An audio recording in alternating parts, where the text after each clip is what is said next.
আজিৰ এই যৌতিক কাৰ্যক্ৰম মিথুন ৰাশিৰ বাবে বহুত মহত্বপূৰ্ণ হ'বলৈ গৈ আছে কিয়নো আজি যি আমি ক'বলৈ গৈ আছো হেয়া আপুনি আগতে না শুনিছিল না দেখিছিল মিথুন ৰাশিৰ জীৱনত কিয় ইমান দুখ আহে ইয়াৰ কাৰণবোৰ কি গোটেই জীৱন এই দুখ থাকিব নেকি সঠিক কাৰণ মই আজি ইয়াৰ কম কেনেকৈ আপোনাৰ জীৱনটো সলনি কৰিব পাৰিব আৰু মিথুন ৰাশিৰ কোনটো বৰ্ষত গৈ ভাগ্য উদয় হ'ব তাৰ বিষয়েও আজিৰ ভিডিঅ'টোত আমি আলোচনা কৰিম আৰু কম যে কোন ৰাশিৰ ব্যক্তিৰ লগত আপুনি ভালদৰে চলিব লাগিব আৰু কোন ৰাশিৰ লোকৰ লগত আপুনি কিছু দূৰত্ব বজাই ৰখা উচিত তাৰ বিষয়েও আজি আমি কম যাৰ ফলত ভৱিষ্যতে বিশ্বাসঘাতকতা বা তেনে ধৰণৰ সমস্যাৰ পৰা আপুনি বাচি থাকিব পাৰিব তাৰ উপৰি মিথুন ৰাশিৰ লোকসকল প্ৰকৃততে হয় কেনেকুৱা তেওঁলোকৰ ব্যক্তিত্ব তেওঁলোকৰ চৰিত্ৰ প্ৰকৃততে হয় কেনেকুৱা আহক আৰম্ভ কৰোঁ অলপো সময় নষ্ট নকৰাকৈ মিথুন ৰাশি ৰাশি চক্ৰৰ 3 নম্বৰ চক্ৰৰ ৰাশি যাৰ অধিপতি হয় বুধ গ্ৰহ আৰু আমাৰ জ্যোতিষ শাস্ত্ৰত বুধ গ্ৰহক মনা যায় ৰাজকুমাৰ বুলি যিবোৰ মিথুন ৰাশিৰ ব্যক্তি আছে ব্যক্তিসকলে নিজৰ মনৰ মতে চলা প্ৰকৃতিৰ হয় বহুত স্বাধীন চেতিয়া স্বভাৱৰ হয় এওঁলোক বহুত ৰোমাঞ্চকৰ তথা আকৰ্ষণীয় ব্যক্তি হয় এওঁলোকে বন্ধু বনাই বহুত ভাল পায় কিন্তু এওঁলোকৰ সৰু সৰু কথাতে বন্ধুৰ লগত কাজিয়া লগাও দেখা যায় মিথুন ৰাশিৰ ব্যক্তিসকলে এটা কামত কেতিয়াও গুৰুত্ব দিব নোৱাৰে কাৰণ এটা কাম যেতিয়া তেওঁলোকে কৰি থাকে তেতিয়া তেওঁলোকৰ মাইণ্ডত তেওঁলোকৰ সাবকনচিয়াস মাইণ্ডত বেলেগ কথা কিছুমান আহি থাকে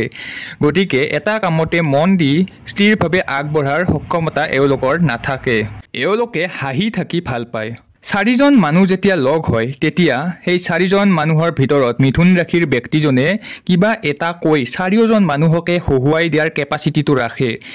এইটো অকল এটা টেলেণ্ট বুলিও ক'ব পাৰি য'তেই হ'লেও মানুহক হহুৱাবলৈ সদায় মিথুন ৰাশিৰ ব্যক্তিয়ে আগত থকা দেখা যায় এওঁলোকৰ বুদ্ধি বহুত বেছি হয় ইন্টেলিজেন্সৰ ক্ষেত্ৰত বহুত আগবঢ়া এওঁলোক আৰু লগতে ব্যৱসায়িক মাইণ্ড এটা এওঁলোকে সদায় লৈ ফুৰে যিকোনো সময়তে যিকোনো ক্ষেত্ৰতে সদায় ব্যৱসায়ৰ কথা চিন্তা কৰা এওঁলোকক দেখা পোৱা যায় এওঁলোকে কেতিয়াও অলাগতিয়াল কথা নকয় এওঁলোক বহুত গুড লিসেনাৰ হয় অৰ্থাৎ এওঁলোকে কথা শুনি ভাল পায় কথা কোৱাতকৈ যেতিয়া কেইজনমান মানুহ বহি থাকে তাৰ ভিতৰত সদায় দেখিব আপুনি যে মিথুন ৰাশিৰ ব্যক্তিজনে চুপচাপ কথাবোৰ শুনি থাকে কিন্তু যেতিয়া এটা টপিকৰ ওপৰত কিবা ক'বলগীয়া হয় তেতিয়া কিন্তু তেওঁ ভাল এটা বক্তব্য আগবঢ়াব পাৰে কিন্তু অলাগতিয়াল কথা যিবোৰৰ পৰা একো লাভ নহয় তেনে কথাৰ পৰা এওঁলোক দূৰত থকা দেখা পোৱা যায় এওঁলোকৰ মনত বহুত কিবা আশা থাকে যেনে ফুৰিবলৈ যোৱা কিবা কৰবালৈ যোৱা কিন্তু এওঁলোকে অতি সহজে কাকো নিজৰ ইচ্ছাবোৰ ব্যক্ত কৰা দেখা নাযায় বহুত ৰোমান্টিক ব্যক্তিত্বৰ অধিকাৰী হয় এই ব্যক্তিসকল কিন্তু নিজক বেছিকৈ বেলেগৰ আগত দেখাবলৈ এওঁলোকে কেতিয়াও চেষ্টা নকৰে আহক কেতিয়া এওঁলোকৰ ভাগ্য উদয় হয় এওঁলোকে কষ্ট কৰে কিন্তু এওঁলোকৰ ভাগ্য উদয় হওঁতে বহুত দেৰি হৈ যোৱা পৰিলক্ষিত হয় 30 বা 32 বছৰৰ পিছতহে এওঁলোকৰ ভাগ্য উদয় হোৱা দেখা যায় বহুতো মিথুন ৰাশিৰ ব্যক্তিসকলৰ আকৌ মহাদশাৰ প্ৰভাৱত কিছুমান তেওঁলোকৰ কুণ্ডলীৰ হিচাপত মহাদশাৰ প্ৰভাৱত পৰি 35-40 বছৰৰ পিছতহে ভাগ্য উদয় হোৱাও দেখা পোৱা যায় কিছুমান ৰাশি যেনেদৰে সোনকালে সাকসেস পায় এওঁলোকে কিন্তু তেনে নহয় জীৱনটোত বহুত কষ্টৰ মূৰত বহু পিছতহে এওঁলোকৰ ভাগ্য উদয় হয়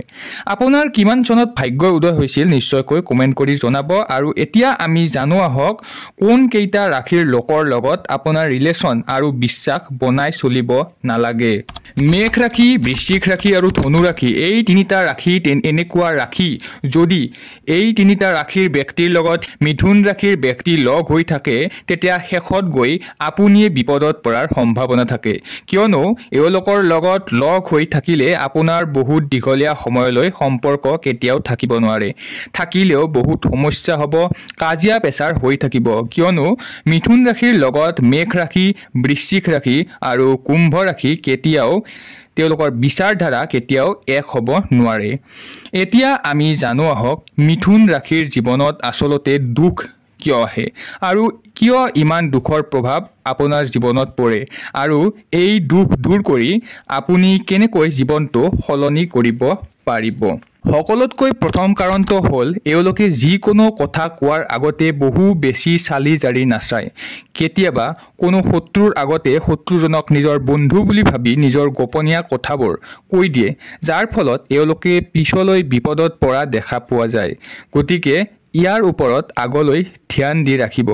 দ্বিতীয়টো কাৰণ হৈছে কিবা এটা কাম কৰাৰ আগতে বা কামটো হোৱাৰ আগতে বেলেগক কৈ দিয়ে,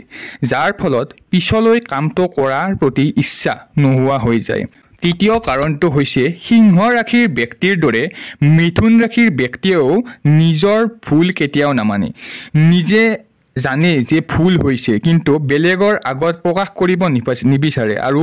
বহুত বেছি অভাৰ কনফিডেন্স হৈ পৰাও কেতিয়াবা দেখা পোৱা যায়। গতিকে আপোনালোকে এই তিনিটা কথা সদায় আগত ৰাখি কামবোৰ কৰি যাব লাগিব, তেতিয়াহে আপোনাৰ জীৱন সলনি হ'ব। আমি আপোনাক গাইড কৰিব পাৰিম, কিন্তু কৰ্মৰ মেইন চাবিকাঠি সদায় আপোনাৰ হাততে থাকিব।